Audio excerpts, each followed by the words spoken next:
Hey, I'm Abby, and this is a small part of my story.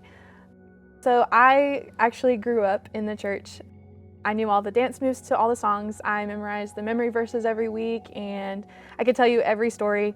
And while I grew up surrounded by the knowledge of God and how much that He loves me, I didn't fully understand and accept that love into my life until I was in high school.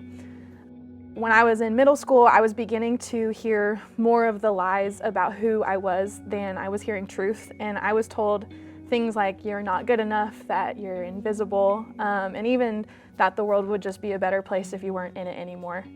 And there was no way that just anybody could love me. Like, that's what I lived in for my life. And it kind of goes with the saying, you can tell me 10 positive things and one negative thing, and all I'm going to remember is the negative.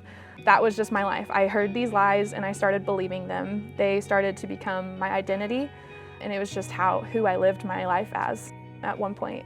But I hit a point where one night I was alone in my room, and I was just crushed, and I was absolutely exhausted from constantly fighting this battle in my mind, completely on my own. So I actually finally just reached out to the God who never stopped trying to reach out to me.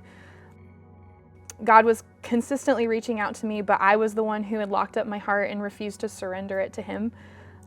But in that moment, I just felt this complete surrendering to God because I had just given up and I couldn't do it on my own anymore. And I felt this peace in my heart that I just couldn't even understand. It was as if I had been living my life looking through this dense fog and everything just became clear. And I was not only relieved, but I was completely transformed by the fact that even despite the mistakes that I had made, the brokenness that I felt, and the identity I had put on, that there was a God who loved me so much and enough to just still constantly reach after my heart. Pray this prayer with me. Lord, thank you for the story you have given me to tell.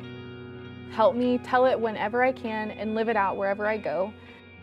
May this story point to your story, the story of the greatest gift ever given, the gift you gave us in Jesus. Amen.